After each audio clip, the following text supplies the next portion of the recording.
Hi everybody, welcome to week 3 and module 3.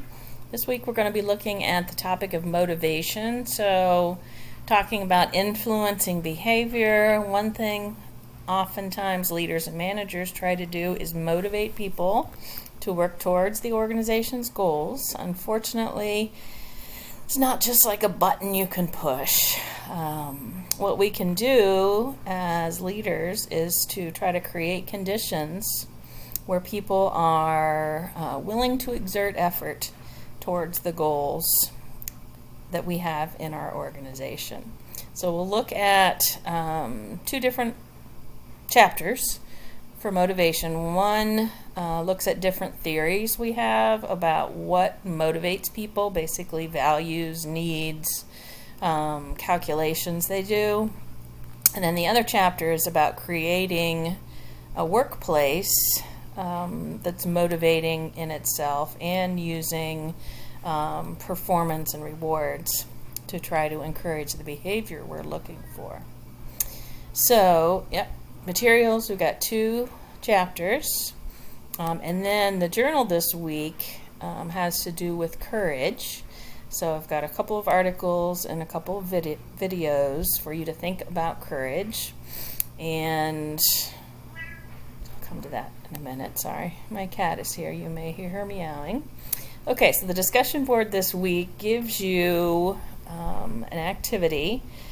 You've got a team that you're in charge of. Put yourself in the role of allocating bonuses to a team. So decide how to allocate the bonus money across the team members, explain how you decided, and then try to use specific theories and concepts from the chapters that explain your choices. So maybe you were thinking of a specific theory as you were making your decisions, and maybe not. And again, be sure to respond to at least 2 other posts by Sunday. The written assignment looks at the other aspect of creating motivation by looking at job design. And so this theory helps us understand whether or not, or the extent to which a job itself, just doing the job itself, would be motivating. So I'm asking you to evaluate your current job in terms of the core job characteristics and evaluate the levels of motivation that you experience. Also evaluate your organization and how they try to motivate you, and make some suggestions for how you could more effectively motivate and be motivated.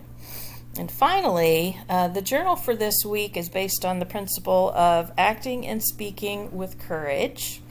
So I've asked you to write about a time where you had the courage to act, one where you didn't have the courage to act.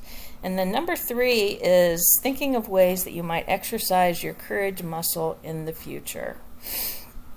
So courage doesn't have to be something huge like saving someone, or snatching a child out in front of a moving car. Courage can be speaking up in a setting when you don't normally speak up. It can be making a suggestion. It can be asking a question about someone's behavior that you don't think is appropriate.